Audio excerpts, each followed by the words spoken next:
야, 김지우, 너희 집 되게 어렵다며? 순간 지우의 심장이 멈추는 것 같았습니다. 너 대학 등록금도 대출 받았다며? 아버지는 공장 다니시고 선임이 표정은 점점 더 조롱하는 듯한, 업신여기는 듯한 그런 표정이었습니다. 그런데 누나는 왜 그렇게 비싼 옷 입고 다니냐? 설마 너네 누나 업소에서 일하는 여자 아냐? 그 말에 지우의 가슴 속에서 뭔가가 부글부글 끓어올랐어요. 아닙니다. 그냥 회사 다니십니다. 에이, 그러지 말고 데려와봐. 내가 비싸게 쳐줄게. 그 순간 모퉁이 너머로 그들의 대화를 듣고 있던 한 여성이 있었습니다. 그녀는 바로 지우의 누나였죠. 그리고 그들은 몰랐습니다. 그들이 건드리지 말아야 할 사람을 건드렸다는 것을, 후임을 괴롭히는 것이 그들에게는 일상이었기에 누군가를 해하려는 것에 망설임이 없었죠. 그리고 그들은 자신들을 막을 수 있는 사람은 아무도 없을 것으로 생각했죠. 하지만 그들은 곧 뼈저리게 후회하게 됩니다. 이 이야기는 단순히 한 사람의 사연이 아니라 무수한 우리나라의 장병들의 아픔을 품고 있습니다. 한 사람의 이야기로부터 시작해서 모든 장병의 이야기로 끝나는 그 사건이 이제 시작되려고 합니다. 경기도 연천의 어느 부대. 토요일 오후 2시 지우는 면회실 창문 너머로 부대 정문을 바라보았습니다. 손목 시계를 또 한 번 확인했어요. 누나가 올 시간이었죠. 김지우의 등병. 면회 왔다. 심장이 쿵 하고 뛰었습니다. 일주일 내내 기다린 순간이었어요. 면회실 문을 열고 들어온 누나의 모습에 지우는 미소를 지었습니다. 소연 누나는 오늘도 단정한 검은색 코트를 입고 있었어요. 긴 머리를 깔끔하게 묶은 모습이 늘 그렇듯 품이 있어 보였죠. 지우야, 많이 힘들지? 누나의 따뜻한 목소리에 지우는 고개를 저었습니다. 아니야, 누나. 괜찮아. 거짓말이었죠. 하지만 누나에게 걱정을 끼치고 싶지 않았어요. 지우는 22살의 평범한 청년이었습니다. 아니, 평범하다기보다는 조금 가난한 집의 아들이었죠. 아버지는 작은 공장에서 일하셨고 어머니는 식당에서 설거지를 하셨어요. 대학 등록금도 겨우 대출로 해결했던 집안이었습니다. 그래도 지우는 불평하지 않았어요. 성실하게 살면 언젠가는 나아질 거라고 믿었으니까요. 누나와의 짧은 면회를 마치고 생활관으로 돌아오는 길, 복도에서 박현수 상병과 마주쳤습니다. 김지우, 누나 또 왔었냐? 현수의 눈빛이 묘하게 반짝였어요. 지우는 순간 등골이 서늘해졌습니다. 네, 상병님. 누나 되게 잘 차려입고 다니던데 무슨 일 하시냐? 질문이 시작되었어요. 지우는 대답하기가 불편했지만 선임의 질문을 무시할 수는 없었죠. 그냥 회사 다니십니다. 회사? 무슨 회사? 잘 모르겠습니다. 현수가 코웃음을 쳤어요. 잘 모른다고? 친누나가 뭐 하는지도 모른다는 게 말이 되냐? 분위기가 점점 무거워졌습니다. 지우의 손바닥에 땀이 배어나기 시작했어요. 그날 밤 취침 점호가 끝난 후였습니다. 현수가 지우의 침상 옆으로 다가왔어요. 어둠 속에서도 그의 표정이 느껴졌죠. 조롱하는 듯한, 업신여기는 듯한 그런 표정이었습니다. 야, 김지우. 작은 목소리였지만 날카로웠어요. 네, 상병님. 너희 집 되게 어렵다며? 순간 지우의 심장이 멈추는 것 같았습니다. 어떻게 알았을까요? 김태민한테 들었어. 너 대학 등록금도 대출 받았다며? 아버지는 공장 다니시고 태민이는 지우와 같은 이등병이었어요.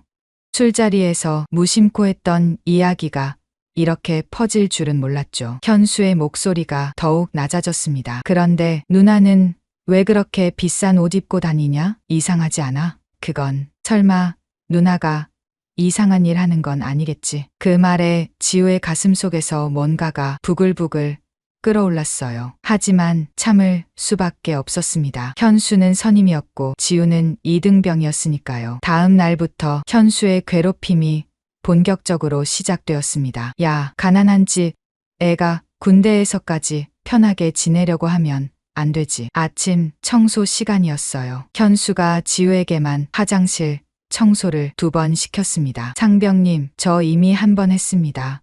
뭐, 대답하네. 가난한 주제에 대들기까지 하냐? 그 가난한 주제라는 말이 비수처럼 가슴에 꽂혔습니다. 지우는 입술을 깨물었어요. 눈물이 날 것 같았지만 참았습니다. 점심시간, 현수가 또 다가왔어요. 김지우, 너 이번 달 용돈 얼마 받았어?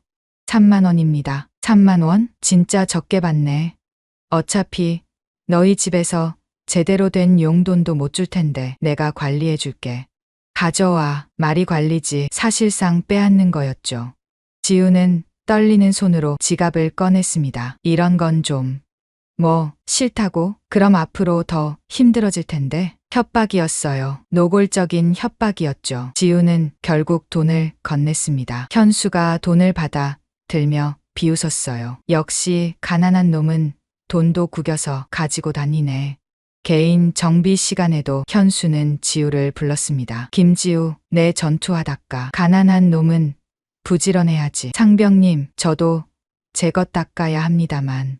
내 것은 대충 해도 되잖아. 어차피 누가 보겠어? 지우는 현수의 전투화를 들고 복도로 나갔습니다. 손이 떨렸어요. 분노인지 슬픔인지 구분이 안 되는 감정이 목구멍까지 차올랐죠. 복도에서 동기인 태민과 마주쳤습니다. 태민은 지우가 현수의 전투화를 들고 있는 것을 보고 눈을 피했어요. 태민아, 지우가 불렀지만 태민은 그냥 지나갔습니다. 도와줄 수 없다는 것을 둘 다 알고 있었죠. 태민도 무서웠을 거예요. 자신도 당할까봐. 신병으로 막 들어온 준호가 지우에게 다가왔습니다. 선임님, 제가 도와드려도 되겠습니까? 아니야, 괜찮아.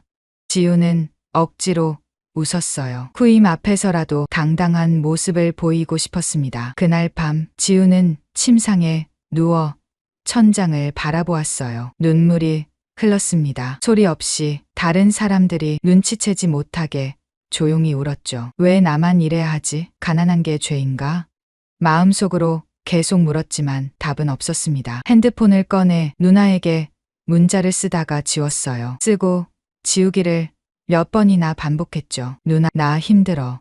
이 한 문장을 보내지 못했습니다. 누나가 걱정할 때 뻔했으니까요. 다음 날 아침 현수가 또 다가왔습니다. 김지우, 오늘부터 내 세탁물도 내가 해. 어차피 하는 김에 같이 하면 되잖아. 상병님, 그건 너무.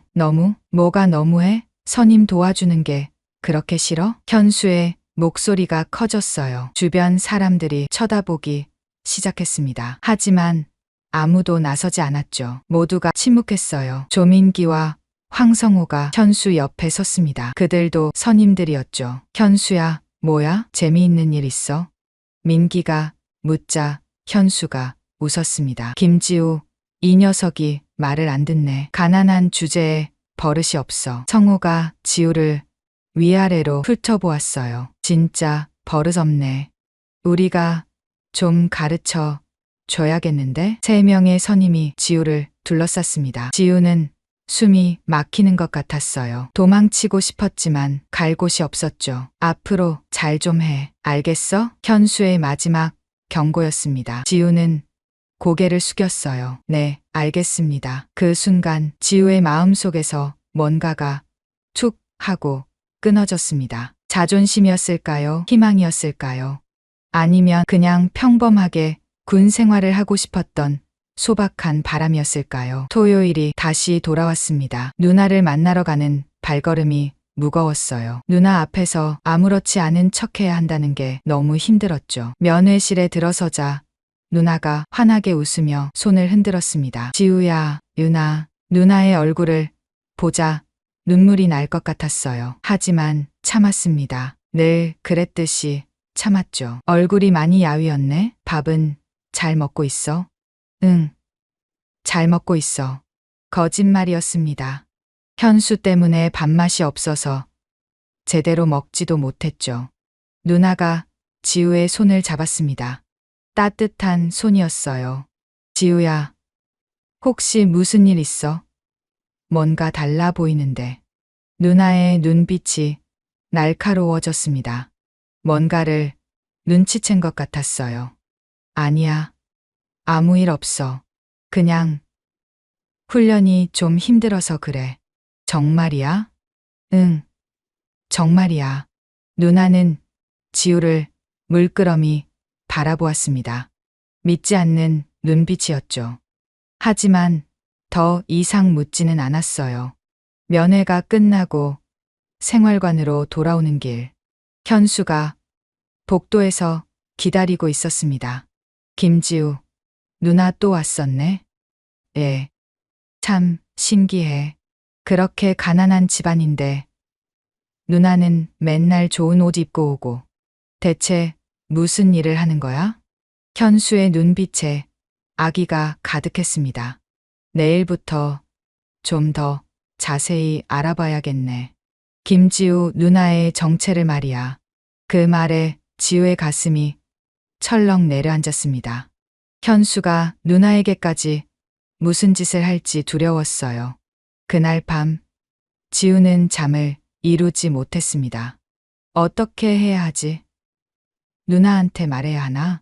하지만 현수의 협박이 떠올랐어요. 누나한테 말하면 더 심하게 해줄 테니까 각오해. 지우는 베개에 얼굴을 묻고 소리 없이 울었습니다. 군대가 이렇게 지옥 같은 곳일 줄은 몰랐어요. 그저 나라를 지키는 신성한 의무라고만 생각했었는데 창밖으로 보이는 달이 유난히 차갑게 느껴지는 밤이었습니다. 국방부 청사 7층 사무실. 소연은 보고서를 검토하다가 손목 시계를 확인했습니다. 오후 3시. 동생 지우와 통화할 시간이었죠. 매일 같은 시간에 전화하는 것이 그녀의 습관이었어요. 전화를 걸었지만 지우는 받지 않았습니다. 이상했어요. 지우는 항상 이 시간을 기다렸는데 30살의 소연은 707 특임대 출신의 국방부 인권감찰단 소령이었습니다. 누가 봐도 성공한 여성 장교였죠. 하지만 그녀에게도 아픈 과거가 있었어요. 어린 시절 소연의 가족은 정말 가난했습니다. 아버지가 사업 실패로 빚더미에 앉았을 때 16살이었던 소연은 동생 지우를 품에 안고 울었죠. 그때 지우는 겨우 8살이었어요. 누나, 우리 이제 어떻게 해? 어린 지우의 그 한마디가 소연의 인생을 바꿨습니다. 동생을 지켜야 한다는 책임감. 그것이 그녀를 군인의 길로 이끌었죠. 특전사에 지원한 것도 707 특임대에 들어간 것도 모두 가족을 위해서였어요. 위험한 작전에 투입될 때마다 수당이 나왔고 그 돈으로 가족의 빚을 갚아나갔습니다. 2019년 소연이 대테러 작전에서 큰 공을 세운 후 모든 것이 달라졌어요. 진급도 빨라졌고 경제적으로도 안정을 찾았죠. 이제는 부모님께 용돈도 드리고 지우의 대학 등록금도 도와줄 수 있게 되었습니다. 하지만 지우는 누나의 도움을 거절했어요. 누나, 나는 내 힘으로 할게. 누나는 누나 인생 살아. 그 말에 소연은 오히려 더 마음이 아팠습니다. 동생이 자신 때문에 부담을 느끼는 것 같았거든요. 저녁 7시 드디어 지우에게서 전화가 왔습니다. 누나, 미안. 훈련 중이어서 못 받았어. 목소리가 지쳐 있었어요. 소연의 직감이 무언가 잘못되었다고 속삭였습니다. 지우야, 정말 괜찮은 거야? 응, 괜찮아. 짧은 침묵이 흘렀어요. 소연은 동생의 숨소리에서도 피로를 느낄 수 있었습니다. 혹시 누가 괴롭히는 거 아니야? 아니야. 왜 그런 생각을 해? 지우의 목소리가 갑자기 커졌어요.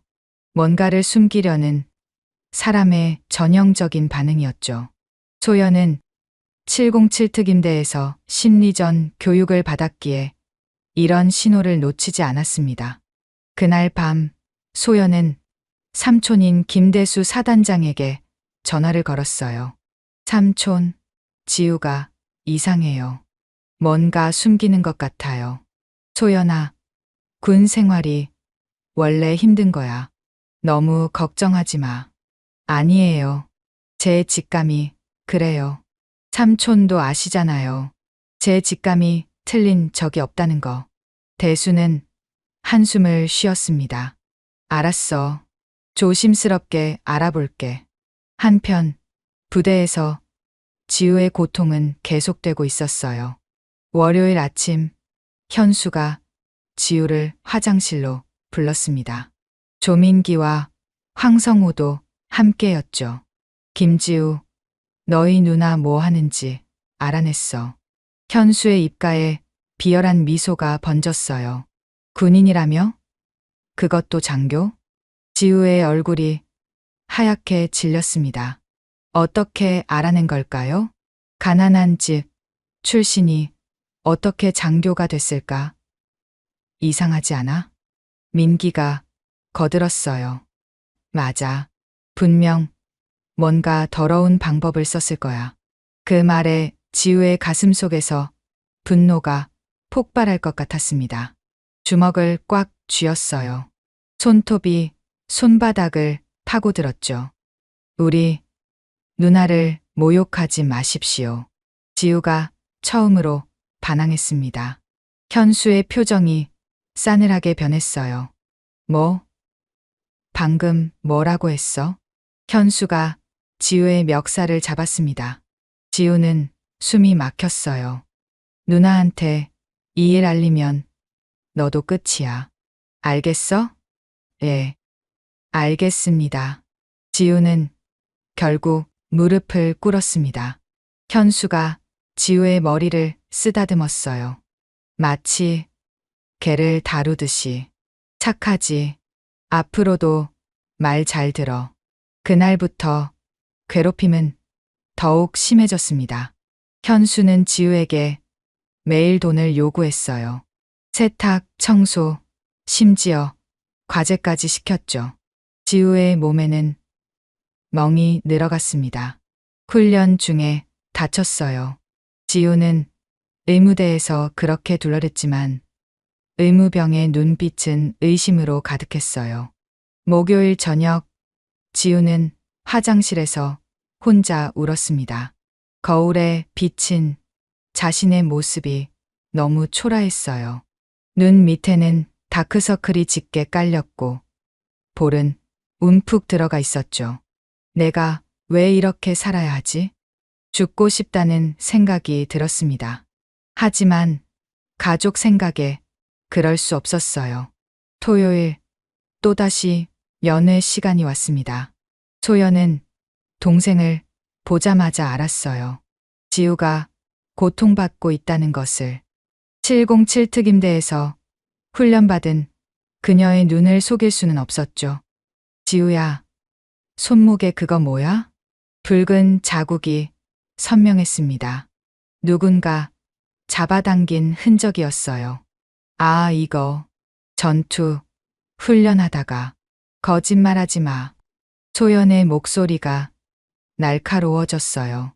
면회실의 다른 사람들이 놀라서 쳐다봤죠. 유나, 누가 괴롭히는 거지? 선임이야? 지우는 고개를 숙였습니다.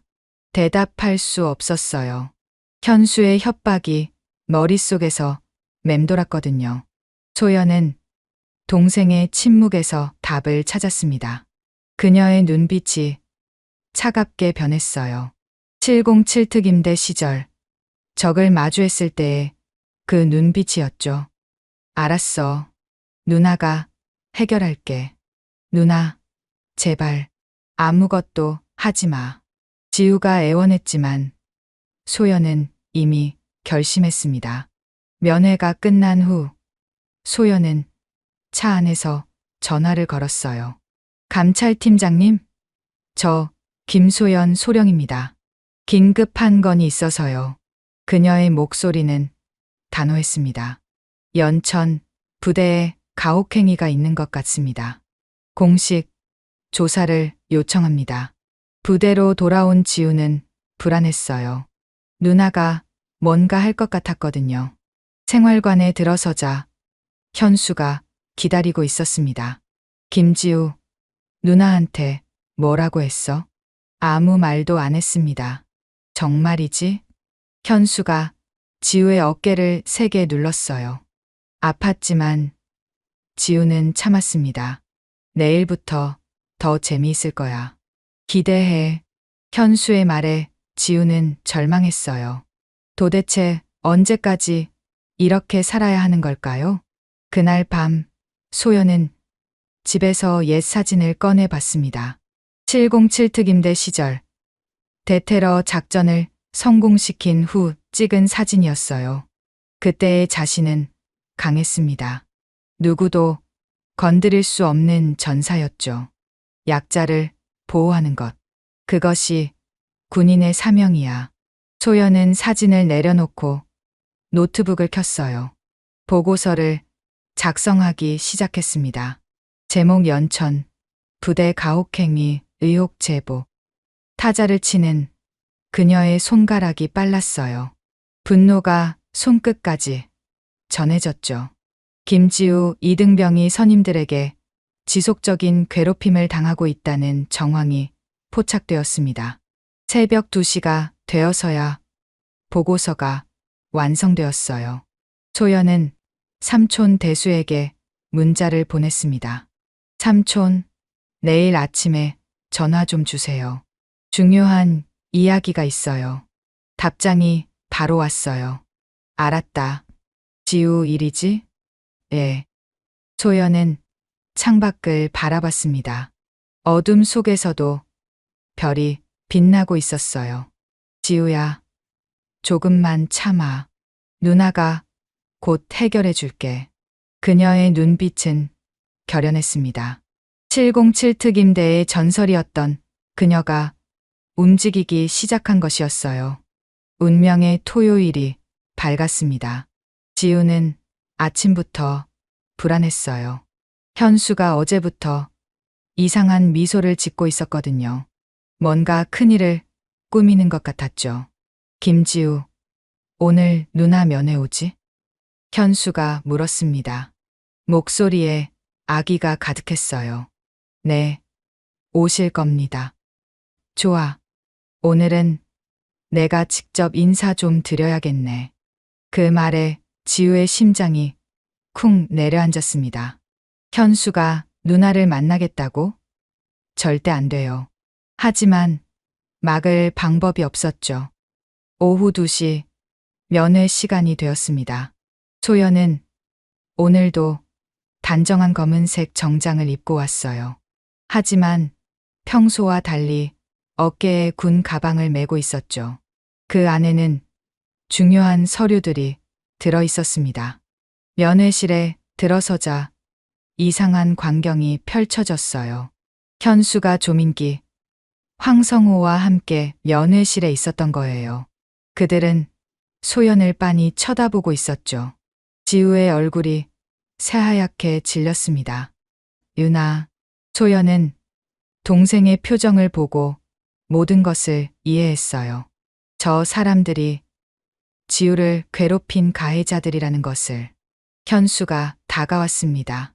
거만한 표정으로 소연을 위아래로 훑어봤어요.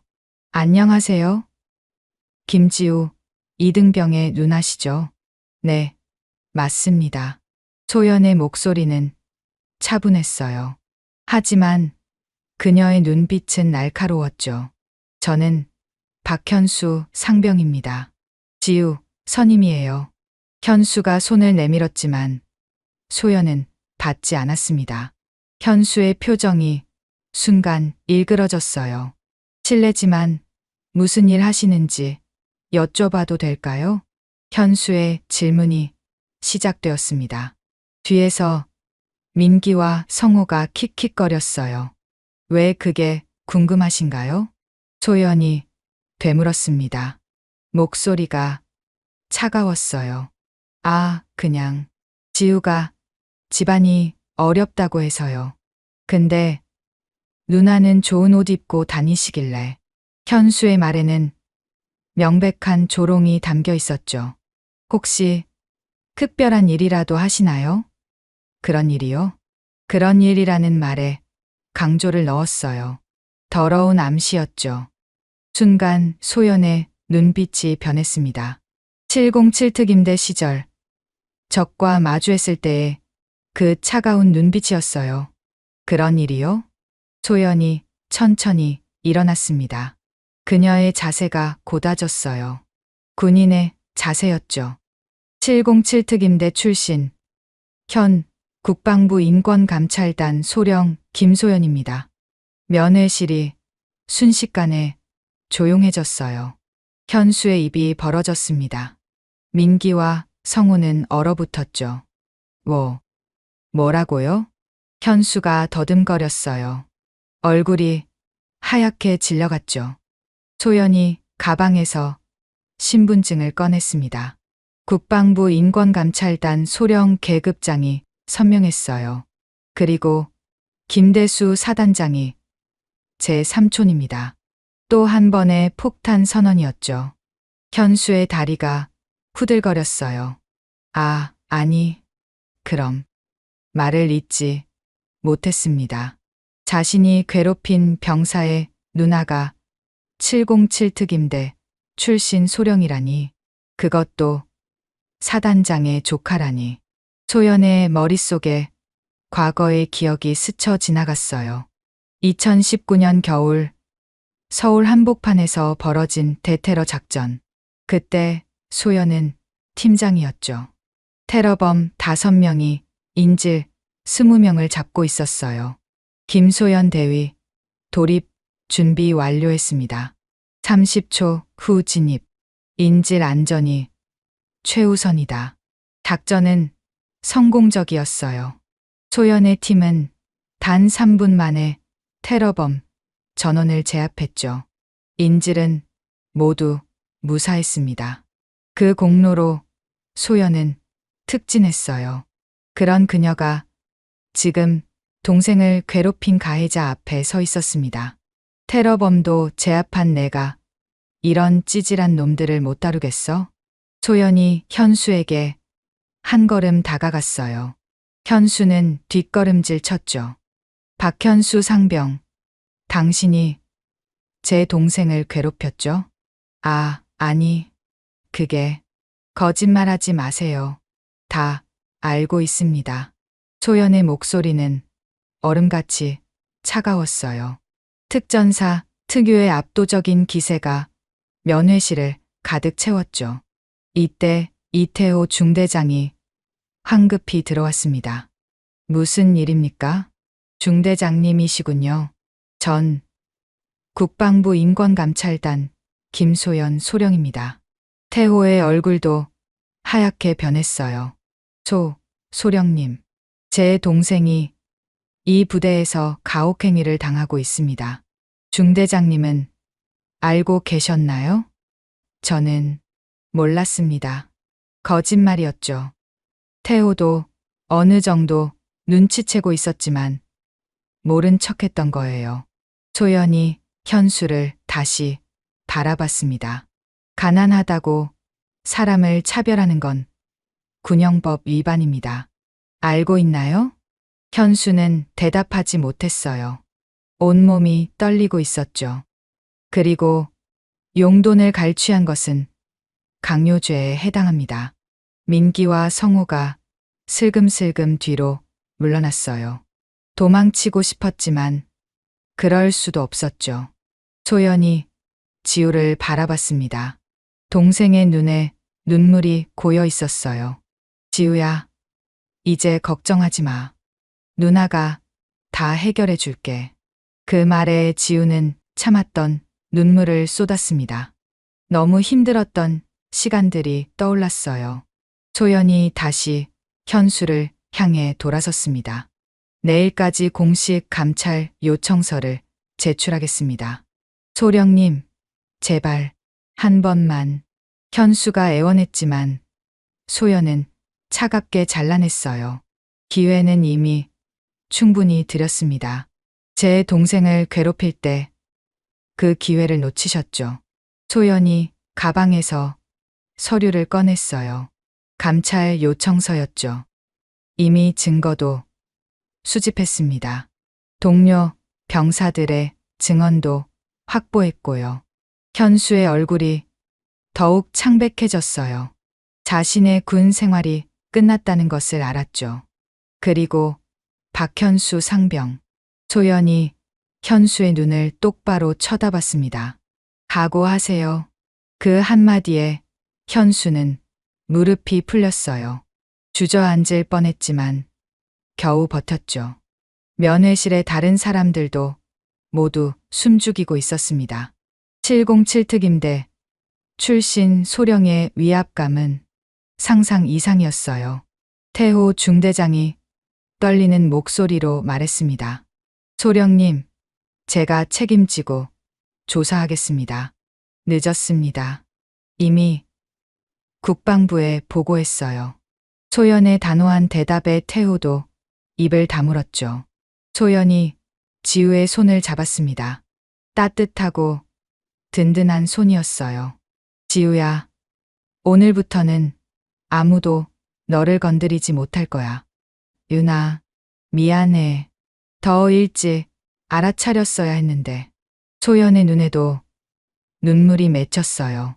하지만 가해자들 앞에서는 보이지 않으려 참았죠. 면회가 끝나고 소연이 일어섰습니다. 마지막으로 한 가지 더. 모두가 그녀를 바라봤어요.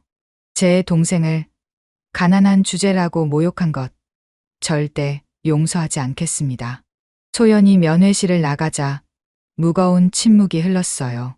현수는 바닥에 주저앉았습니다. 다리에 힘이 풀렸죠. 민기와 성호도 넋이 나간 표정이었어요.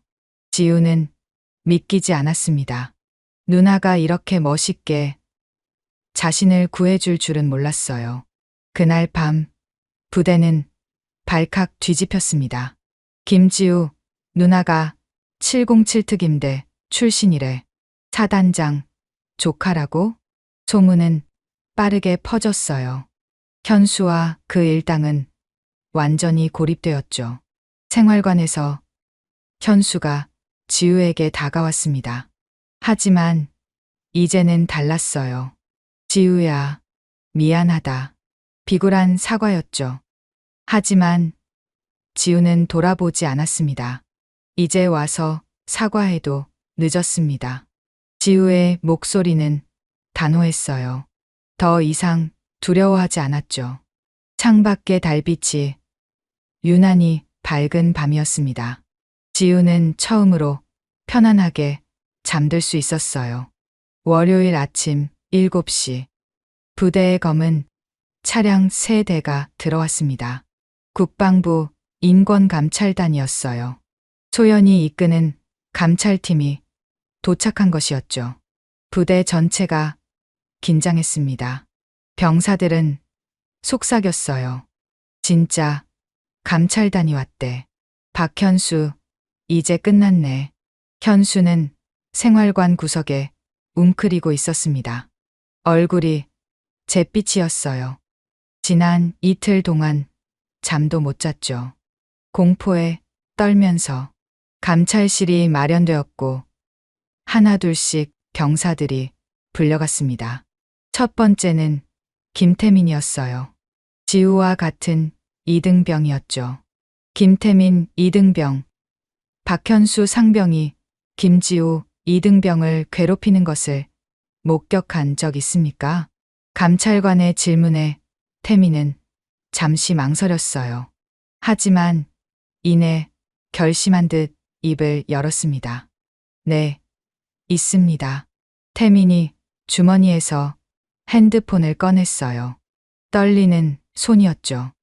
이거 제가 몰래 녹음한 거예요. 녹음 파일에는 현수의 목소리가 선명하게 담겨 있었습니다. 가난한 주제에 까불면 죽는다. 알겠냐, 김지우? 감찰관들의 표정이 굳어졌어요. 명백한 증거였죠. 왜 이제야 제출하는 겁니까? 죄송합니다. 저도 무서웠어요. 하지만 더는 못 참겠더라고요. 태민의 눈에 눈물이 맺혔습니다. 그동안 얼마나 괴로웠을까요? 다음은 이준호였어요. 막내 신병이었죠. 저도 봤어요. 현수 상병님이 지우 선임님 돈을 뺏는 거요. 얼마나 자주 있었던 일입니까? 거의 매주요. 용돈 받는 날마다 가져갔어요. 준호의 증언도 구체적이었습니다. 날짜와 시간, 장소까지 정확히 기억하고 있었어요. 그때 문이 열리고 한 사람이 들어왔습니다. 전역한 김승민이었어요. 저도 증언하러 왔습니다. 승민은 6개월 전 전역한 병장이었죠. 그도 현수에게 당했던 피해자였어요. 박현수는 예전부터 그랬습니다. 가난한 병사들만 골라서 괴롭혔어요. 승민이 자신의 일기장을 꺼냈습니다. 거기에는 현수의 만행이 자세히 적혀 있었어요. 2023년 3월 15일 현수가 내 돈 5만 원을 빼앗았다. 부모님이 어렵게 보내준 용돈인데 감찰관들은 침묵했습니다. 현수의 범행이 조직적이고 지속적이었다는 것이 드러났어요. 조민기와 황성우도 불려왔습니다. 둘은 서로 다른 진술을 했어요. 전 몰랐어요. 현수가 혼자 한 일이에요. 민기가 발뺌했지만 소용없었죠. 그럼 이 동영상은 뭐죠? 감찰관이 CCTV 영상을 보여줬어요. 민기와 성우가 현수와 함께 지우를 괴롭히는 장면이었죠. 더 이상 변명할 수 없었습니다. 이태호 중대장도 조사를 받았어요. 중대장으로서 이런 일이 일어나는 것을 전혀 몰랐습니까? 저는 정말 몰랐습니다. 거짓말이었죠. 하지만 증거가 나왔어요. 한 병사가 태호에게 신고했던 기록이 발견된 거예요. 이병 박정우가 2달 전 중대장님께 보고했다고 진술했는데요. 태호의 얼굴이 빨갛게 달아올랐습니다. 변명의 여지가 없었어요. 화요일 오후 소연이 직접 KBS 기자를 만났습니다. 군 부대 내에서 경제적 차별로 인한 가혹행위가 있었습니다. 피해자가 소령님 동생이라고요? 예. 하지만 이건 제 동생만의 문제가 아닙니다. 군대 전체의 문제예요. 다음 날 뉴스가 나갔어요. 군 부대 내 계층 차별 가혹행위 발생. 피해자 누나는 707특임대 출신 소령. 순식간에 화제가 되었습니다. 온라인은 폭발했어요. 샵 경제적 차별 반대, 샵 707특임대 누나, 샵 김소연 소령. 댓글도 수천 개가 달렸죠. 와, 누나 진짜 멋있다. 가해자들 제대로 처벌받아야 한다. 군대도 이제 바뀌어야 해. 여론이 들끓자 군 수뇌부도 움직였습니다. 김대수 사단장이 소연에게 전화했어요. 소연아, 이 일로 마음고생이 많구나. 삼촌, 죄송해요. 시끄럽게 해서. 뭐가 죄송해.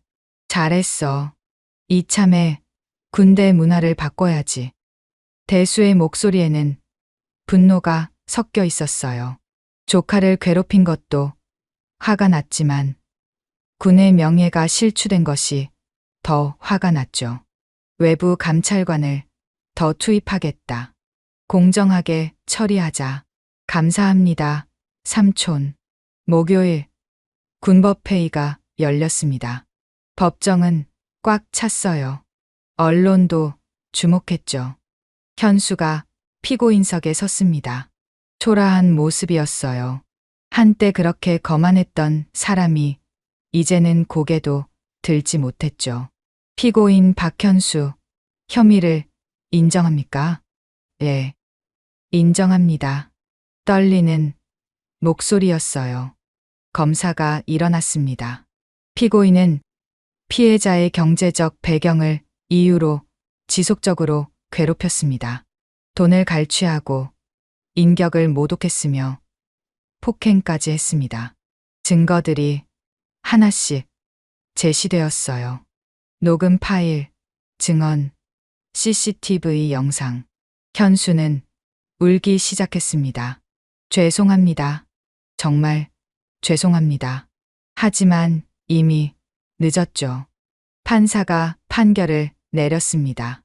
피고인 박현수, 징역 8개월, 조민기, 황성우, 각 징역 4개월. 법정이 술렁였어요. 생각보다 무거운 형량이었죠. 이 사건은 단순한 괴롭힘이 아닙니다. 인간의 존엄성을 짓밟은 중대한 범죄입니다. 판사의 말이 법정에 울려 퍼졌어요. 이태호 중대장도 처벌받았습니다.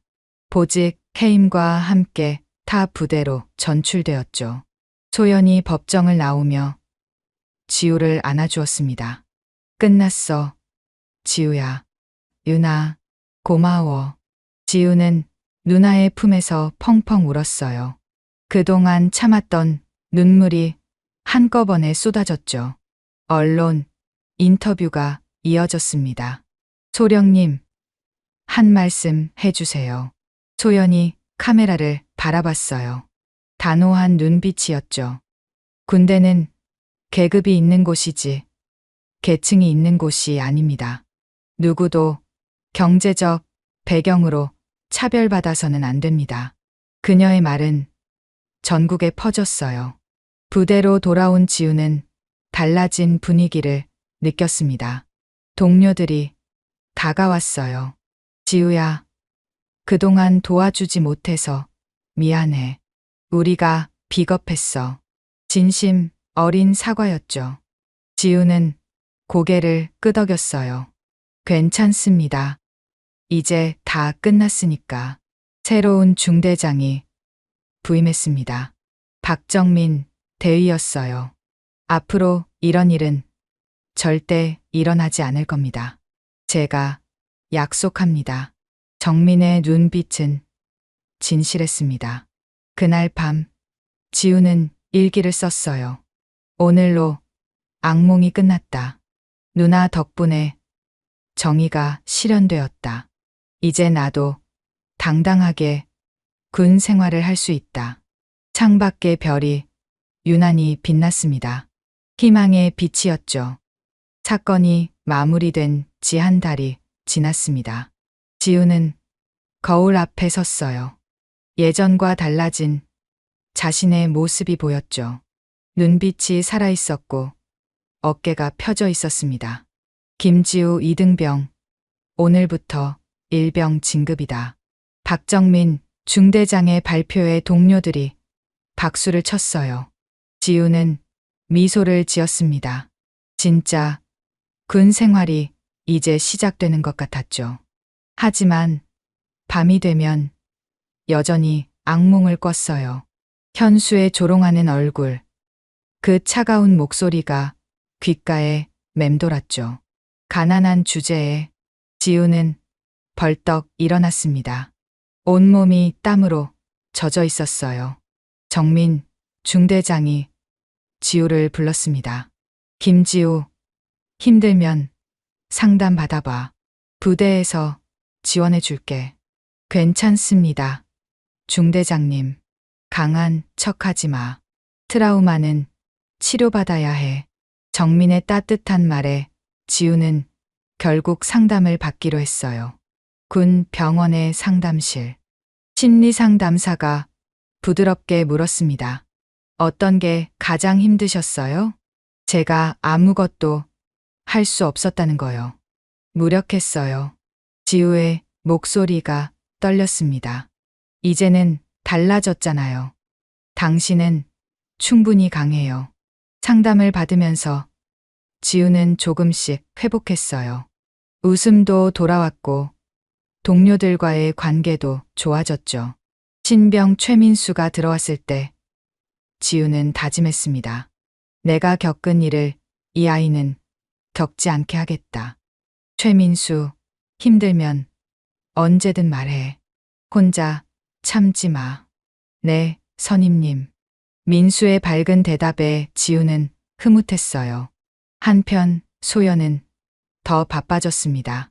국방부 회의실, 장성들이 모여 있었어요. 김소연 소령, 이번 사건을 계기로 군 인권 개선 TF팀을 맡아주시오. 국방부 장관의 지시였습니다. 소연은 거수 경례를 했어요. 최선을 다하겠습니다. 소연은 전국 부대를 순회하며 교육을 시작했습니다. 여러분, 군복 앞에서는 모두가 평등한 전우입니다. 출신, 배경, 경제력은 중요하지 않아요. 강당을 가득 메운 병사들이 숙연히 들었어요. 제 동생도 피해자였습니다. 하지만 이건 개인의 문제가 아니에요. 우리 모두의 문제입니다. 소연의 진심, 어린 말에 많은 병사들이 공감했죠. 어느 부대에서 한 병사가 손을 들었어요. 소령님, 저도 비슷한 일을 당하고 있는데 어떻게 해야 하나요? 신고하세요. 이제는 달라졌습니다. 제가 직접 도와드리겠습니다. 그 병사는 눈물을 흘렸어요. 희망이 생긴 거죠. 지우의 부대에도 큰 변화가 있었습니다. 익명, 신고함이 설치되었고 매주 인권 상담이 열렸어요. 전후에는 계급과 배경을 초월한다. 새로운 부대 표어가 곳곳에 걸렸죠. 정민 중대장은 엄격했습니다. 경제적 배경을 언급하는 순간 즉시 징계다. 알겠나? 알겠습니다. 병사들의 대답이 우렁찼어요. 사회적 파장도 컸습니다. 국정감사장, 의원들이 국방부 장관을 추궁했어요. 이런 일이 왜 지금까지 방치되었습니까? 죄송합니다. 전면 개선하겠습니다. 언론도 계속 보도했죠. 군 인권 신고 전년 대비 300% 증가. 숨겨졌던 가혹행위들 수면 위로. 시민단체들도 움직였어요. 군인권센터가 만들어졌고 24시간 상담 전화가 개통되었죠. 6개월이 지났습니다. 지우는 완전히 달라졌어요. 후임들에게 존경받는 선임이 되었죠. 지우 선임님은 정말 좋은 분입니다. 맞아. 우리를 진심으로 챙겨주시잖아. 후임들의 말을 듣고 지우는 뿌듯했습니다. 어느 날 지우가 후임들을 모았어요. 얘들아, 기억해. 우리는 모두 평등한 전우야. 누구도 차별받아선 안 돼. 네, 선임님. 지우의 말에는 힘이 있었어요. 직접 겪은 사람의 진심이 담겨 있었으니까요. 소연은 국방부 인권감찰단장으로 승진했습니다. 취임식에서 소연이 말했어요. 군대는 국민의 아들, 딸들이 있는 곳입니다. 그들이 존중받으며 복무할 수 있도록 최선을 다하겠습니다. 박수가 쏟아졌어요. 1년이 지났습니다. 군대 문화는 확실히 바뀌었어요. 가혹행위 신고가 늘었지만 실제 사건은 줄어들었죠. 예방 시스템이 작동한 거예요. 지우가 전역하는 날이 왔습니다. 부대 정문. 동료들이 모두 나와 있었어요. 지우야, 고생했어. 사회에서도 잘 지내. 따뜻한 인사가 이어졌죠. 지우는 눈시울이 붉어졌어요. 정민 중대장이 악수를 청했습니다. 김지우, 자네 덕분에 부대가 바뀌었어. 고맙네. 아닙니다. 중대장님이 계셔서 가능했어요. 소연이 차를 몰고 왔어요. 지우야, 수고했어. 남매는 뜨겁게 포옹했습니다. 3년 후 서울의 한 아동복지센터. 지우는 사회복지사가 되어 있었어요. 선생님, 고마워요. 가난한 가정의 아이들이 지우를 따랐죠. 지우는 그들을 보며 자신의 어린 시절을 떠올렸어요. 너희는 충분히 소중한 사람들이야. 가난은 부끄러운 게 아니야. 아이들의 눈이 반짝였습니다. 국방부 청사. 별 하나가 빛나는 계급장을 단 소연이 회의를 주재하고 있었어요. 준장으로 진급한 거죠. 오레군 인권 침해 사건이 70% 감소했습니다. 좋은 성과네요. 하지만 아직 갈 길이 멉니다. 소연의 눈빛은 여전히 날카로웠어요. 그날 저녁 남매가 만났습니다. 누나, 난 요즘 정말 행복해. 나도 그래.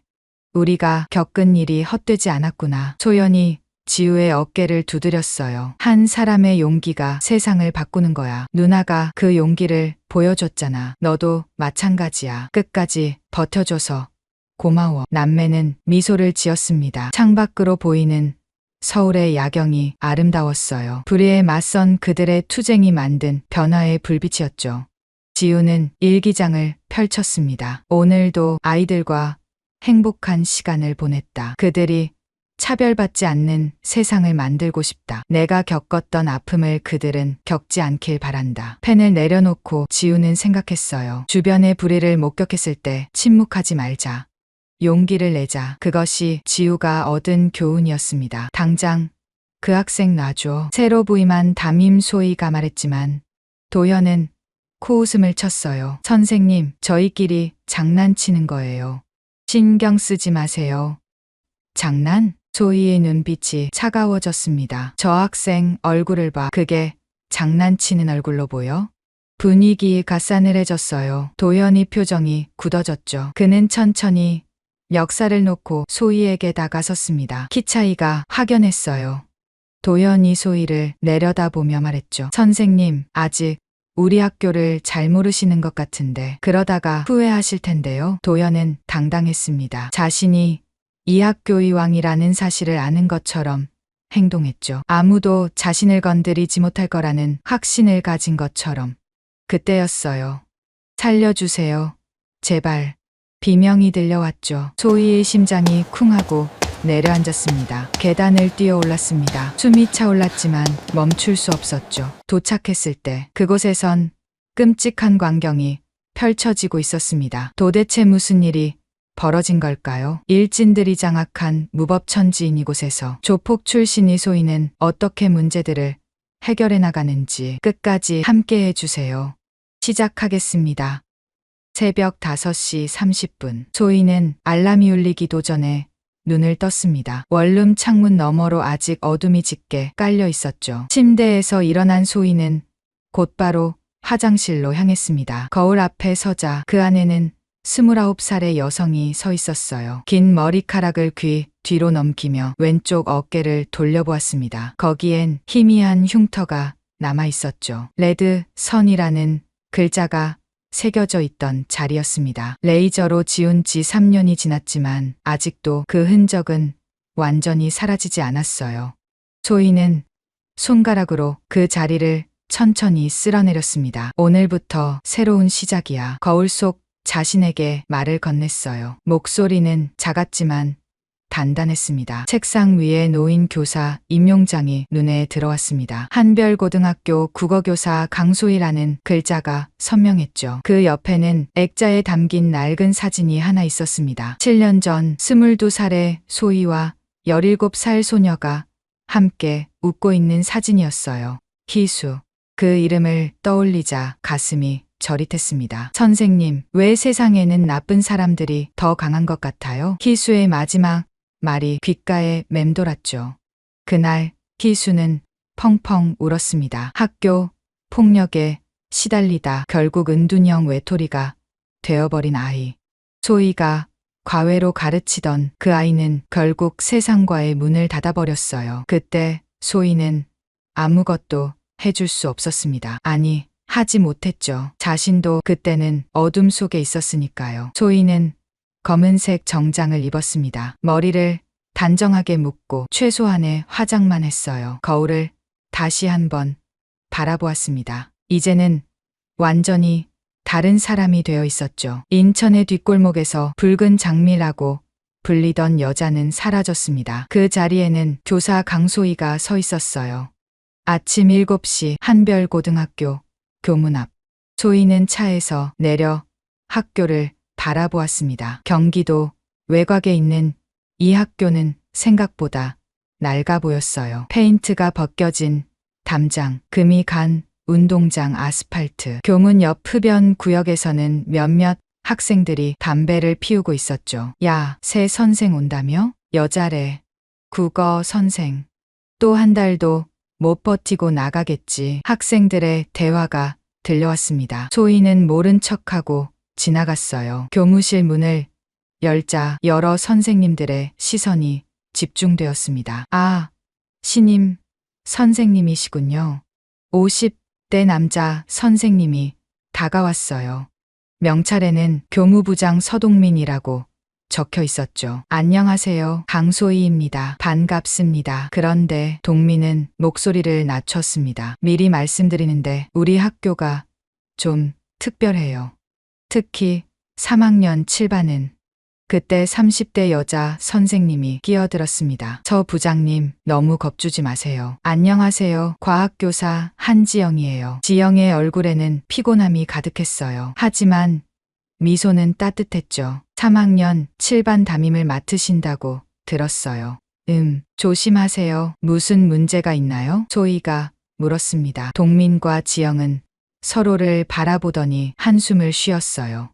김도현이라는 학생이 있어요. 동민의 목소리가 무거워졌습니다. 그 아이가 사실상 학교를 지배하고 있다고 보시면 돼요. 아버지가 시의원이자 학교 이사회 멤버거든요. 정호건설이라는 큰 회사도 운영하고요. 선생님들도 그 아이는 건드리지 않아요. 지영이 덧붙였죠. 작년에 한 선생님이 도연이를 혼냈다가 일주일 만에 그만두셨어요. 순간 소희의 가슴 속에서 뭔가가 꿈틀거렸습니다. 분노였을까요? 아니면 의지였을까요? 걱정해 주셔서 감사합니다. 소희는 담담하게 대답했어요. 하지만 저는 학생들을 가르치러 왔어요. 모든 학생들을요. 동민은 고개를 저었습니다. 이상주의는 여기서 통하지 않아요. 현실을 보세요. 현실이요? 소희는 잠시 침묵했습니다. 그 침묵 속에서 과거가 스쳐 지나갔어요. 인천의 어두운 뒷골목, 피가 튀는 싸움판, 칼이 번뜩이던 밤들, 붉은 장미라는 이름으로 불리며 주먹 하나로 살아남았던 시절, 그리고 그 모든 것을 버리고 다시 시작한 7년. 검정고시부터 다시 시작해서 대학을 졸업하고 교사가 되기까지 그 모든 과정이 한순간에 스쳐 지나갔죠. 현실은 제가 바꿔볼게요. 소희의 목소리는 조용했지만 그 안에는 강철 같은 의지가 담겨 있었어요. 교무실을 나와 3학년 7반 교실로 향하는 복도. 소희는 천천히 걸었습니다. 복도 끝에서 웃음소리가 들려왔어요. 거친 웃음이었죠. 그리고 누군가의 울음소리도 섞여 있었습니다. 발걸음이 빨라졌어요. 모퉁이를 돌자 계단 참이 보였습니다. 거기서 한 남학생이 다른 학생의 멱살을 잡고 있었죠. 주변에는 5명의 학생들이 둘러서서 구경하고 있었어요. 야, 내일까지 10만 원. 알았어? 키가 큰 학생이 말했습니다. 목소리에는 위협이 가득했죠. 도현아, 나 진짜 돈이 없어. 멱살을 잡힌 학생이 울먹였어요. 도현, 아까 들었던 그 이름이었습니다. 소희는 잠시 그들을 바라보았어요. 도현은 정말 컸습니다. 188cm는 되어 보였죠. 체격도 좋았어요. 그에 비해 괴롭힘을 당하는 학생은 왜소했습니다. 희수의 모습이 겹쳐 보였어요. 그 순간 소희의 안에서 뭔가가 툭 하고 끊어졌습니다. 더는 참을 수 없었죠. 그만. 차갑고 낮은 목소리가 복도에 울려 퍼졌습니다. 모든 학생들이 동시에 소희를 바라보았어요. 도현의 눈에는 놀라움이 그리고 곧 비웃음이 떠올랐죠. 누구세요? 오늘부터 너희 담임을 맡은 강소희다. 소희가 천천히 다가갔습니다. 지금 당장 그 학생을 놓아. 도현이 코웃음을 쳤어요. 선생님, 저희끼리 장난치는 거예요. 신경 쓰지 마세요. 장난? 소희의 눈빛이 차가워졌습니다. 저 학생 얼굴을 봐. 그게 장난치는 얼굴로 보여? 분위기가 싸늘해졌어요. 도연의 표정이 굳어졌죠. 그는 천천히 멱살을 놓고 소희에게 다가섰습니다. 키 차이가 확연했어요. 도연이 소희를 내려다보며 말했죠. 선생님, 아직 우리 학교를 잘 모르시는 것 같은데. 그래, 모르지. 소희가 대답했어요.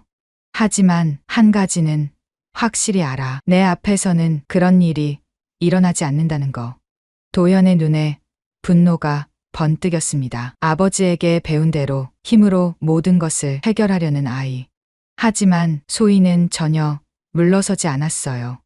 오히려 한 발 더 다가갔죠. 너희들 교실로 가. 소희의 목소리는 명령조였습니다. 수업 시간이야. 잠시 침묵이 흘렀어요. 그리고 도연이 친구들에게 고개짓을 하자 그들은 하나둘 자리를 떴습니다. 괴롭힘 당하던 학생도 황급히 도망쳤죠. 복도에는 소희와 도연만 남았습니다.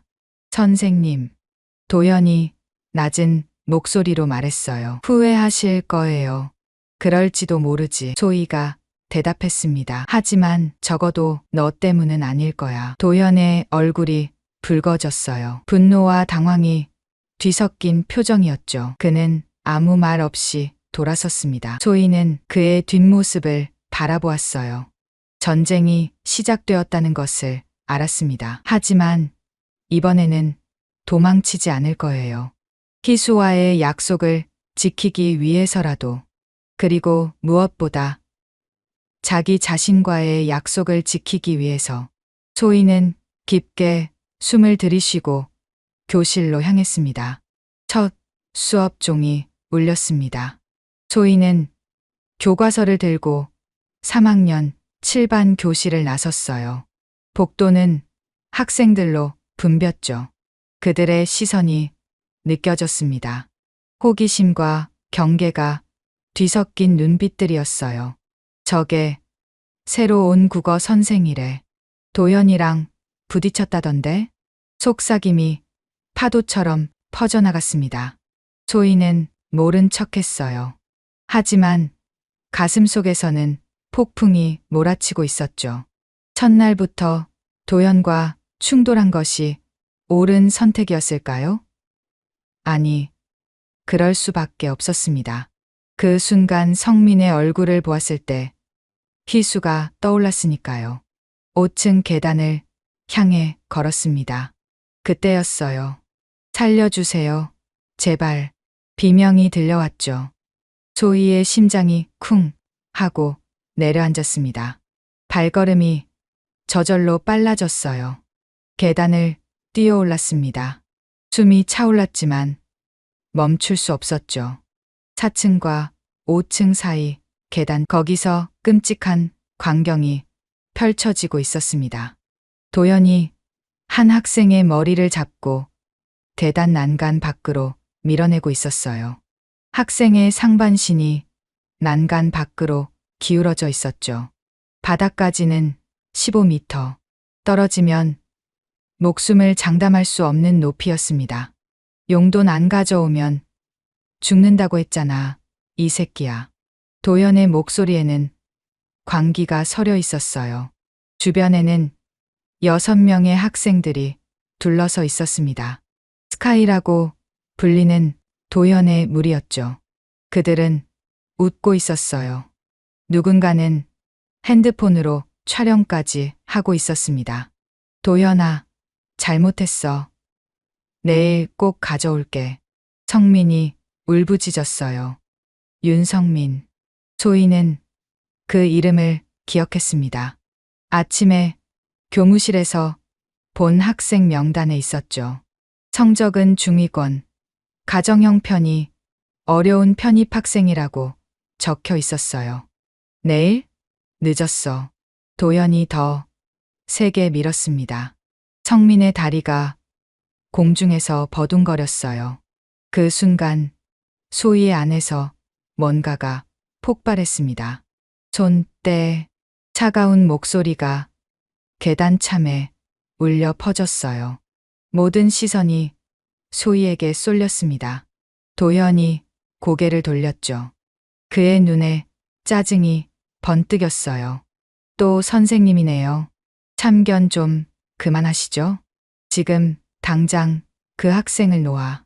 소희가 천천히 다가갔습니다. 심장이 미친 듯이 뛰었지만 겉으로는 침착함을 유지했어요. 이런 상황에서 흥분하면 더 위험해진다는 것을 알았으니까요. 인천에서 수없이 겪었던 일이었죠. 안 놓으면요? 도연이 비웃었습니다. 어차피 선생님도 아무것도 못하잖아요. 우리 아버지가 누군지 아세요? 알아. 김정호 시의원. 소희가 대답했어요. 그래서 도연의 얼굴이 일그러졌습니다.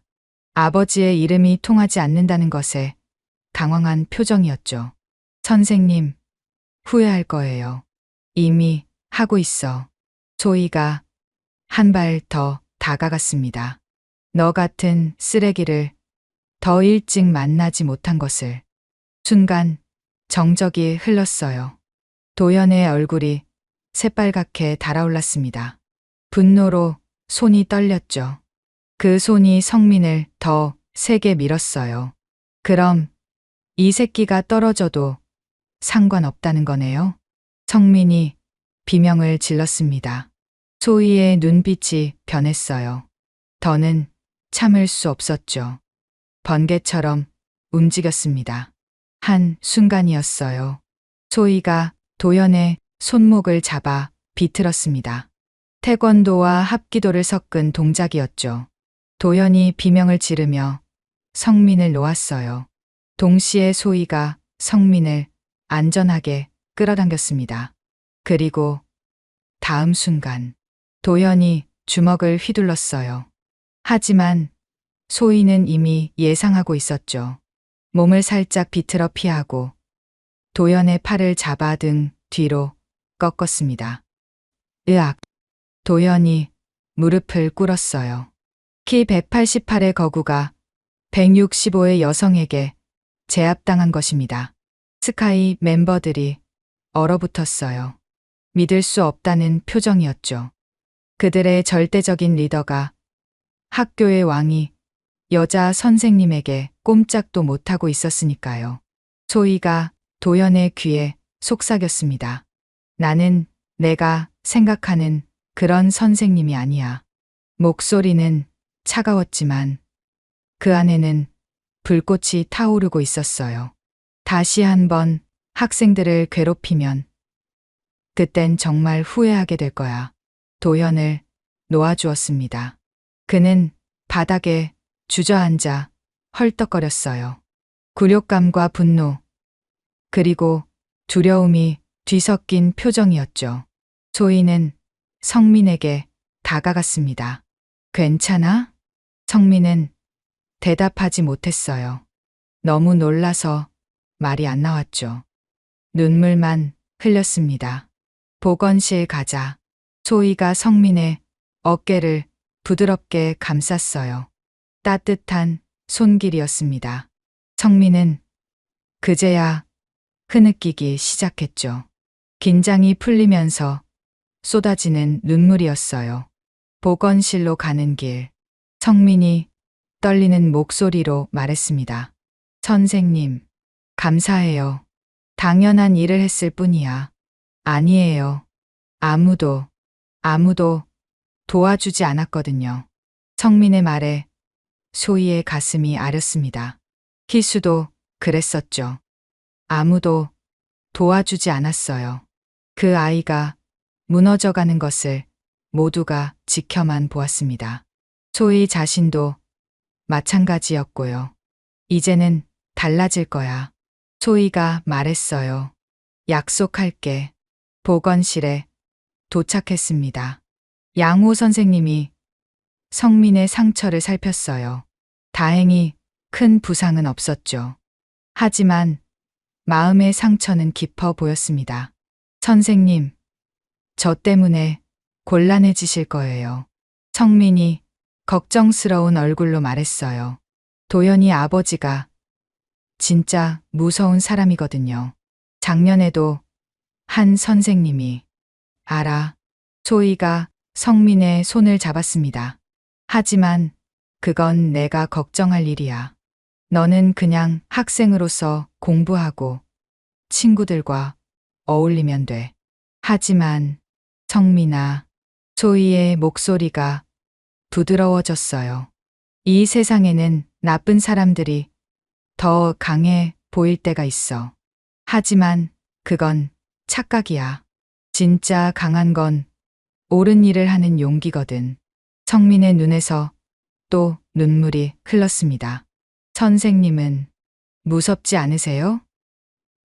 무서워. 솔직한 대답이었어요. 하지만 너희들이 다치는 게 더 무서워. 그날 오후 학교는 발칵 뒤집혔습니다. 새로 온 국어 선생이 김도현을 때렸대. 아니야. 도현이가 먼저 때리려고 했는데 제압당했대. 한 방에 무릎 꿇렸다며 소문은 순식간에 퍼졌어요. 점점 과장되고 왜곡되었죠. 하지만 핵심은 하나였습니다. 김도현이 졌다는 것. 학교의 절대 권력자가 무너졌다는 것. 교무실로 돌아온 소희를 동민이 맞이했습니다. 큰일 나셨어요. 그의 얼굴이 창백했어요. 김정우 시의원한테 전화가 왔어요. 당장 교장실로 오래요. 알겠습니다. 소희는 담담하게 대답했습니다. 하지만 마음속으로는 각오를 다졌어요. 전쟁의 시작이었죠. 그런데 이상하게도 두렵지 않았습니다. 오히려 가슴 한구석이 뜨거워졌어요. 드디어 싸울 가치가 있는 싸움을 찾은 것 같았으니까요. 교장실로 가는 길, 창밖을 바라보니 운동장에서 몇몇 학생들이 소희를 바라보고 있었습니다. 그 중에는 성민도 있었어요. 그의 눈빛이 말하고 있었죠. 선생님, 힘내세요. 소희는 작게 미소 지었습니다. 그래, 이제 시작이야. 희수와의 약속을 지킬 시간이었어요. 그날 저녁 6시. 도현은 집으로 돌아왔습니다. 현관문을 열자마자 아버지의 목소리가 들려왔어요. 왔구나. 김정호가 거실 소파에 앉아 있었습니다. 정장 차림은 풀지 않은 채였죠. 테이블 위에는 위스키 잔이 놓여 있었어요. 아버지, 도연의 목소리가 떨렸습니다. 정호의 눈빛이 날카로웠어요. 이미 다 알고 있다는 표정이었죠. 학교에서 전화가 왔더구나. 침묵이 흘렀습니다. 무거운 침묵이었어요. 여자 선생한테 당했다며? 정호의 목소리에 경멸이 묻어났습니다. 도연의 얼굴이 붉어졌어요. 굴욕감이 다시 밀려왔죠. 그년이 무술을 좀 하는 것 같아요. 그래서 정호가 자리에서 일어났습니다. 키가 185, 도연보다는 작았지만 압도적인 존재감이 있었어요. 그는 천천히 아들에게 다가갔습니다. 내가 그렇게 가르쳤냐? 여자한테 지라고? 아버지, 저도 당황해서. 탁, 정호의 손이 테이블을 쳤습니다. 위스키 잔이 흔들렸어요. 변명하지 마. 순간 도연의 몸이 움츠러들었습니다. 어릴 때부터 아버지는 무서웠어요. 항상 강해야 한다고, 남에게 지면 안 된다고 가르쳤죠. 그런 아버지 앞에서 도연은 늘 작아졌습니다. 그 선생 이름이 뭐냐? 강소희예요. 정호의 눈이 가늘어졌습니다. 강소희. 그는 휴대폰을 꺼냈어요. 어딘가에 전화를 걸었죠. 나야. 강소희라는 여자 좀 조사해줘. 한별고등학교 신임 국어교사야. 전화를 끊고 정호가 말했습니다. 내가 직접 처리하기 힘들면 아버지가 도와줄게. 도현의 눈이 빛났어요.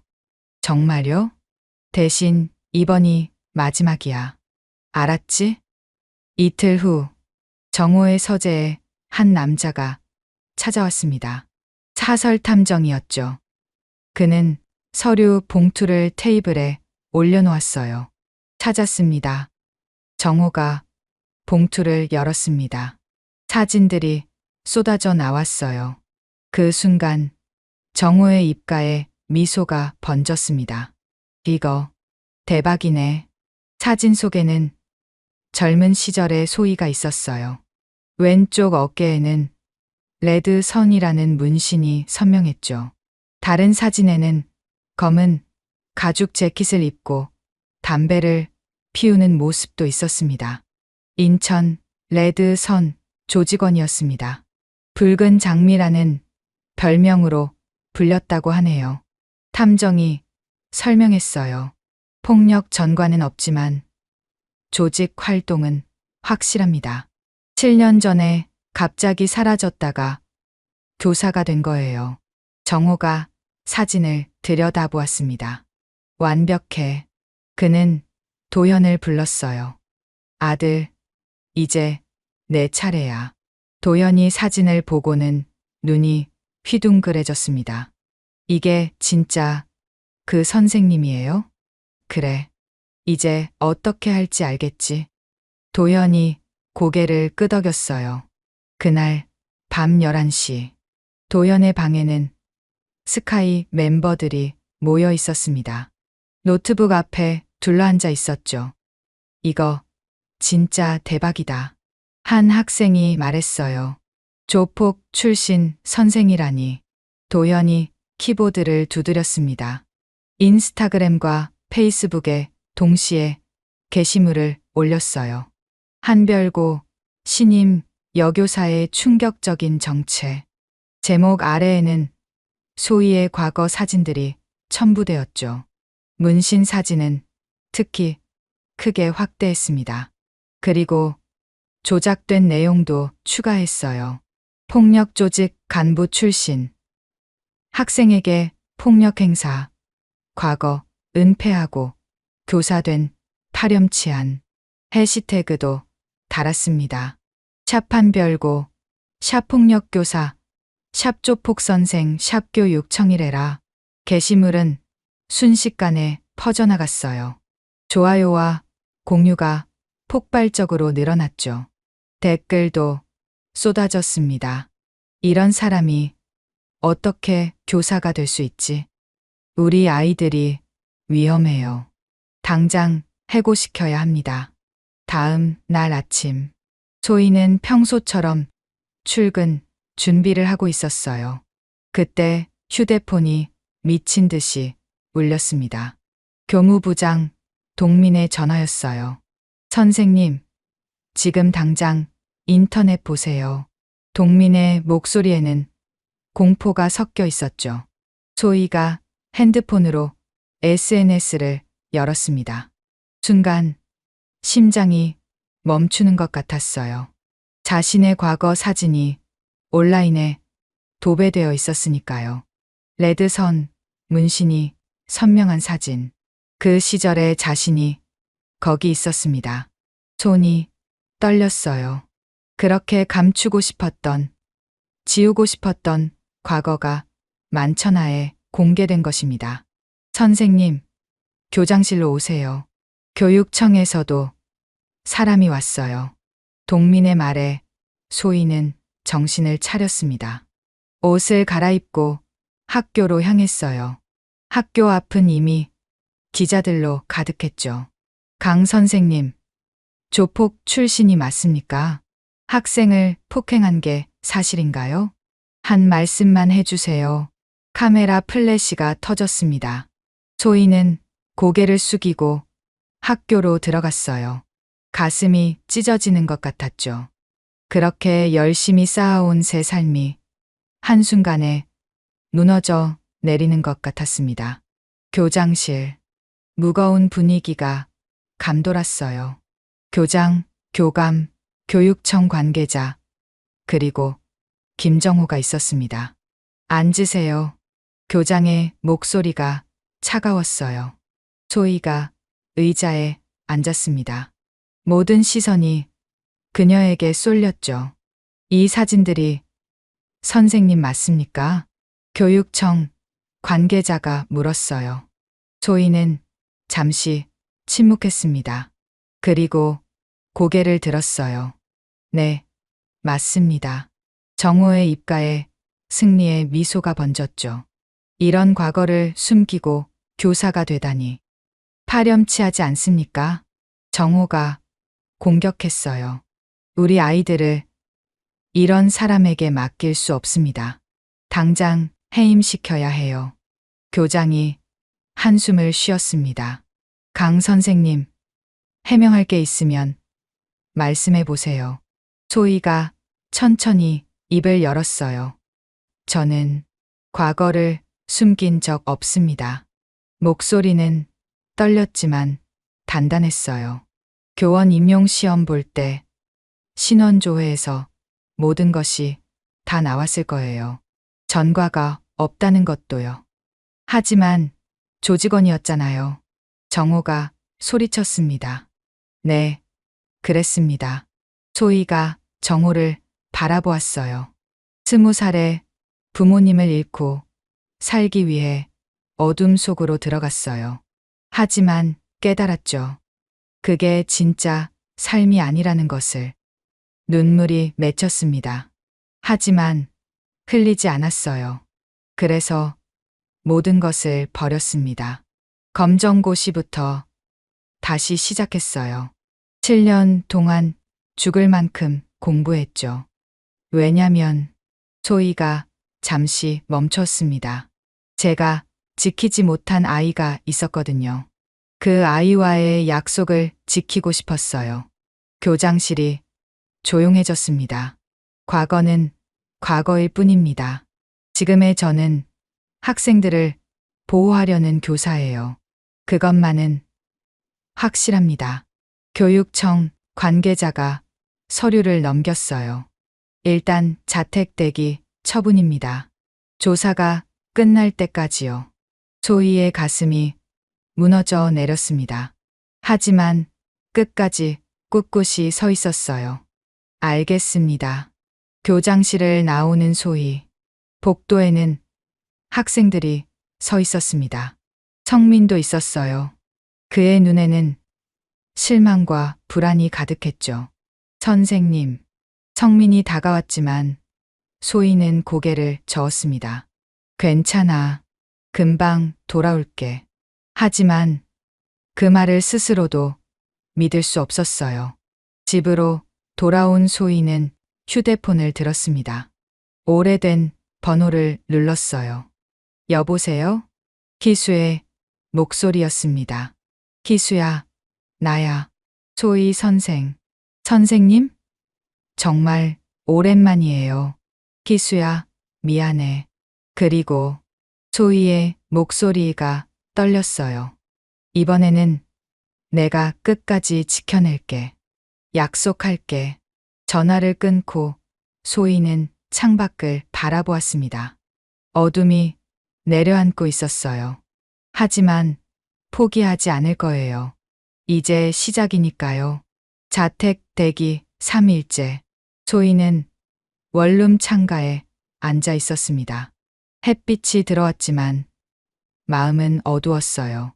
텔레비전에서는 여전히 자신의 이야기가 나오고 있었죠. 조폭 출신 교사, 교육계 논란 확산. 리모컨을 들어 텔레비전을 껐습니다. 그때였어요. 휴대폰이 울렸습니다. 모르는 번호였죠. 여보세요? 선생님, 저 이서연이에요. 3학년 7반. 다급한 목소리였습니다. 서연은 반에서 가장 조용한 학생이었어요.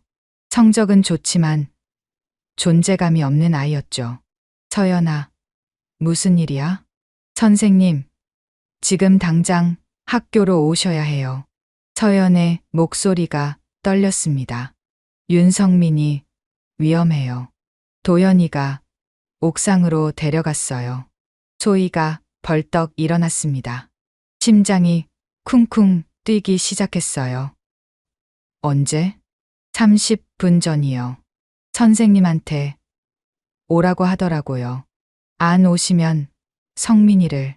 전화가 끊겼습니다. 소희는 망설이지 않았어요.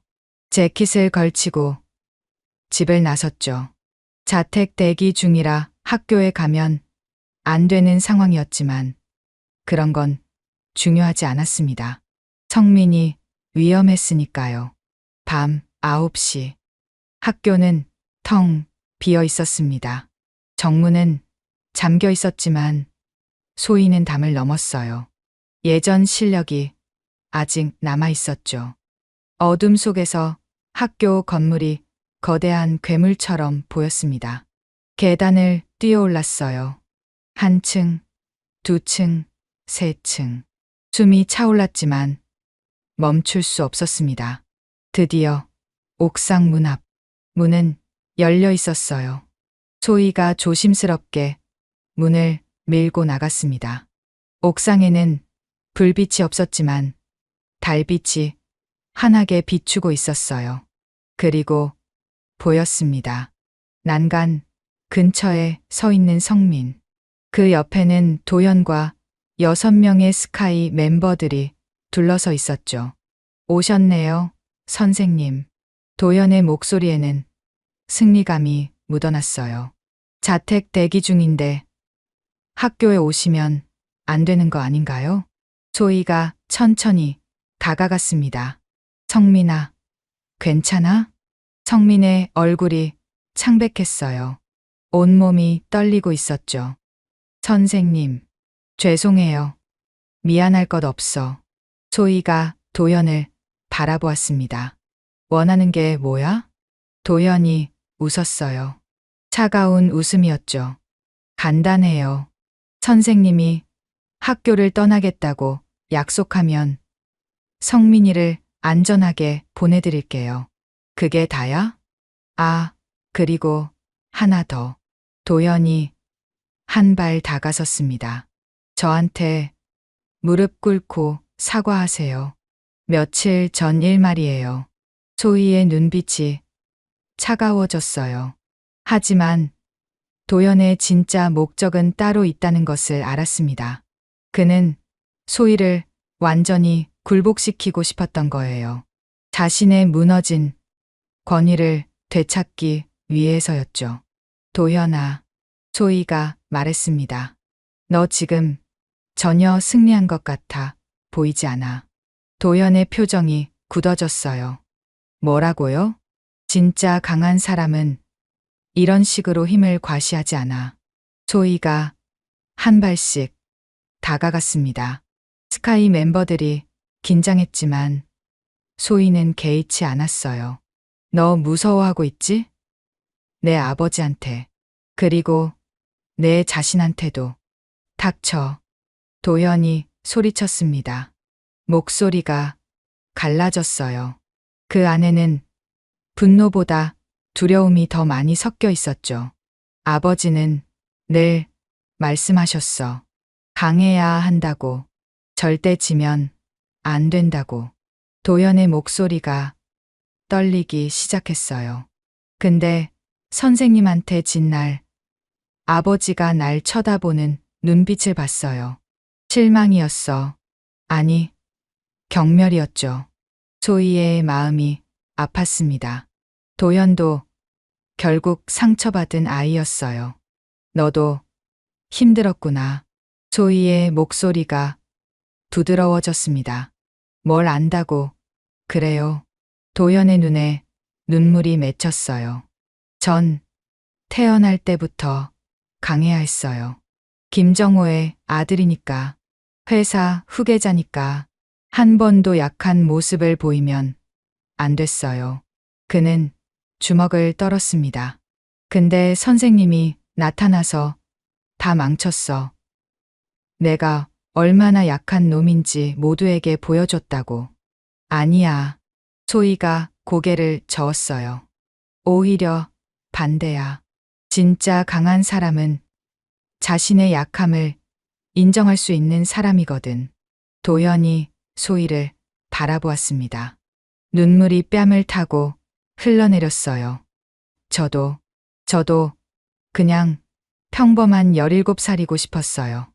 그 순간 도연의 내면이 무너져 내렸습니다. 그동안 쌓아올린 가짜 모습이 산산조각 났어요. 남은 것은 두려움에 떨고 있는 한 소년뿐이었죠. 괜찮아. 소희가 도연에게 다가갔습니다. 이제부터라도 진짜 내가 되면 돼. 도연이 무릎을 꿇었어요. 하지만 그것은 굴복이 아니었습니다. 그동안의 무게를 내려놓는 것이었죠. 성민아. 도연이 성민을 바라보았어요. 미안해. 정말 미안해. 성민의 눈에서도 눈물이 흘렀습니다. 그때였어요. 다 찍었어요. 옥상 문 뒤에서 서연이 나타났습니다. 손에는 휴대폰이 들려 있었죠. 처음부터 끝까지 다 녹화했어요. 도연이 놀라서 서연을 바라보았어요. 저도 용기가 필요했어요. 서연이 말했습니다. 선생님이 보여주셨잖아요. 옳은 일을 위해 싸우는 게 뭔지. 소희가 서연을 바라보며 미소 지었어요. 이 아이들이 변하고 있었습니다. 서연아, 그 영상 잘 보관해. 하지만 아직 공개하지는 마. 왜요? 도연이가 스스로 결정해야 할 일이 있거든. 소희가 도연을 바라보았습니다. 내가 진짜로 변하고 싶다면 아버지에게 진실을 말해. 그리고 내가 한 일들을 인정해. 도연이 고개를 들었어요. 눈빛이 달라져 있었습니다. 두려움은 여전했지만 그 안에 결심이 보였죠. 할 수 있을까요? 할 수 있어. 소희가 단호하게 말했어요. 왜냐면 너는 이미 첫걸음을 뗐으니까. 그날 밤 옥상에서 일어난 일은 비밀이 되었습니다. 하지만 그것은 시작이었어요. 진짜 변화의 시작이었죠. 다음 날 아침 도연은 아버지의 서재 문을 두드렸습니다. 아버지, 할 말이 있어요. 정호가 서류에서 눈을 떼지 않은 채 말했어요. 뭐냐? 강소희 선생님을 복직시켜 주세요. 정호가 고개를 들었습니다. 놀란 표정이었어요. 뭐라고? 그리고 제가 그동안 학교에서 한 일들을 말씀드릴게요. 도연의 목소리는 떨렸지만 확고했습니다. 전부 다요. 정호의 얼굴이 굳어졌어요. 하지만 도연은 계속했습니다. 아버지, 저를 정말 사랑하신다면. 도연이 눈물을 참으며 말했어요. 제가 변할 수 있도록 도와주세요. 제발요. 정호는 아들을 바라보았습니다. 처음 보는 눈빛이었어요. 두려워하면서도 간절한 진짜 아들의 모습이었죠. 긴 침묵이 흘렀습니다. 그리고 정호가 입을 열었어요. 앉아라. 차근차근 들어보자. 도연이 의자에 앉았습니다. 그리고 모든 것을 털어놓기 시작했어요. 자신이 저지른 일들, 친구들을 괴롭힌 것, 돈을 뺏은 것, 그리고 어제 밤 옥상에서 일어난 일까지. 정호는 조용히 들었습니다. 얼굴에는 여러 감정이 스쳐 지나갔어요. 분노, 실망, 그리고 마지막엔 뭔가 다른 것이 보였죠. 후회였을까요? 도연아, 정호가 말했습니다. 얘가 이렇게 힘들어하는 줄 몰랐구나. 아버지와 아들이 처음으로 마주 보았습니다. 진짜로 마주 보았어요. 그것은 끝이 아니라 시작이었습니다. 다음 날 아침 서연이 올린 영상이 SNS를 뒤흔들었습니다. 한별고 옥상의 진실. 제목 아래에는 전날 밤의 모든 상황이 담겨 있었어요. 도연이 성민을 위협하는 장면, 소희가 도연의 마음을 열어가는 과정, 그리고 도연의 눈물과 진심 어린 사과까지. 댓글이 폭발했습니다. 이게 진짜구나. 강소희 선생님이 진짜 교육자네요. 김도현도 피해자였어. 여론이 완전히 뒤집혔어요. 그 시각 교장실. 도연이 아버지와 함께 서 있었습니다. 교장, 교감, 그리고 교육청 관계자들이 모여 있었죠. 제가 모든 것을 잘못했습니다. 도연이 고개를 숙였어요. 강소희 선생님은 아무 잘못이 없어요. 오히려 저를 구해주셨습니다. 정호가 아들 옆에서 말했습니다. 저도 잘못을 인정합니다. 제 편견 때문에 훌륭한 교사를 몰아냈죠. 교장이 놀란 표정으로 정호를 바라보았어요. 시의원님이 직접 아들이 가르쳐 줬습니다. 정호의 목소리가 떨렸어요. 진짜 강함이 뭔지를요. 그때 문이 열렸습니다. 3학년 7반 학생들이 들어왔어요. 성민을 비롯한 32명 모두였죠. 저희가 탄원서를 준비했어요. 반장이 서류를 내밀었습니다. 우리에게는 강소희 선생님이 필요합니다. 탄원서에는 학생들의 손글씨가 빼곡했어요. 선생님은 우리를 포기하지 않았어요. 처음으로 진짜 선생님을 만났어요. 제발 돌아오게 해주세요. 교육청 관계자가 탄원서를 읽어보았습니다. 그의 눈가가 붉어졌어요. 이건 정말. 그날 오후 학교 이사회가 긴급 소집되었습니다. 만장일치였어요. 강소희의 복직이 결정되었죠. 이틀 후 월요일 아침 소희가 학교 정문에 섰습니다. 가슴이 벅차올랐어요. 눈물이 맺혔지만 참았죠. 선생님, 성민이 달려왔습니다. 돌아오셨어요. 약속했잖아. 금방 돌아온다고. 소희가 미소 지었어요. 교실로 들어가자 학생들이 일제히 일어섰습니다. 선생님, 환영합니다. 그 중에는 도현도 있었어요. 달라진 눈빛이었죠. 더는 두려움이나 분노가 아닌 존경이 담긴 눈빛이었습니다. 앞으로 잘 부탁드립니다, 선생님. 도연이 깊게 인사했어요. 시간이 흘렀습니다.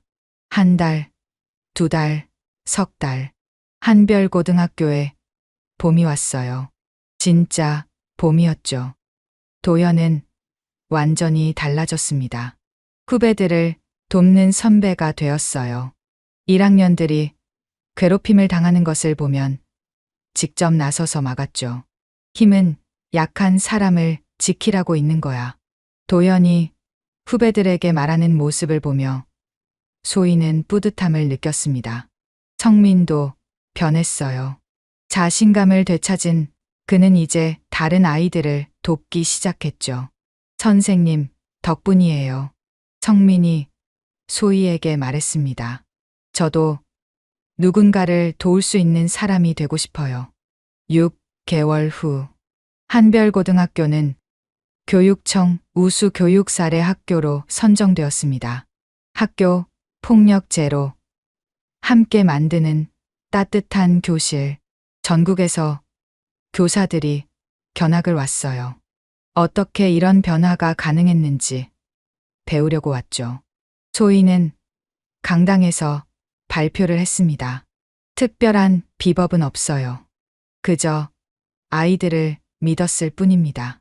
그날 오후 낯익은 얼굴이 학교를 찾아왔어요. 선생님, 희수였습니다. 7년 만에 다시 만난 희수는 많이 성장해 있었어요. 여전히 수줍어했지만 눈빛은 달라져 있었죠. 소식 들었어요. 선생님이 학교를 바꾸셨다고. 희수야. 소희의 눈에 눈물이 맺혔습니다. 선생님이 약속을 지켜주셨네요. 희수가 웃었어요. 다른 아이들을 지켜주겠다고 하셨잖아요. 정말 해내셨어요. 두 사람은 학교 정원 벤치에 앉았습니다. 벚꽃이 흩날리고 있었어요. 희수야, 나도 이제야 알았어. 소희가 말했습니다. 진정한 교육은 지식을 전달하는 게 아니더라. 마음을 움직이는 거였어. 그리고요, 서로가 서로를 구원하는 거였어. 희수가 고개를 끄덕였습니다. 선생님도 구원받으셨네요. 그래, 아이들 덕분에. 소희가 하늘을 올려다보았어요. 구름 한 점 없는 맑은 하늘이었습니다. 그때 종이 울렸어요. 수업 시간이었죠. 가볼게. 희수야. 네, 선생님. 화이팅. 소희가 교실로 향했습니다. 복도에서 학생들이 인사했어요. 안녕하세요, 선생님. 밝은 목소리들이었습니다. 3학년 7반 교실. 문을 열자 학생들이 반갑게 맞이했어요. 자, 오늘은 뭘 배울까? 소희가 물었습니다. 선생님이 정하세요. 도연이 웃으며 대답했어요. 그래. 그럼 오늘은. 소희가 칠판에 글을 썼습니다. 용기. 용기에 대해 이야기해보자. 학생들의 눈이 반짝였어요. 그들은 이미 알고 있었죠. 진짜 용기가 무엇인지를. 바로 소희가 보여준 것처럼. 그리고 자신들이 함께 만들어낸 것처럼. 창밖으로 봄바람이 불어왔습니다. 새로운 계절의 시작이었어요. 그리고 새로운 희망의 시작이기도 했죠. 소희는 생각했습니다. 이제 시작이야.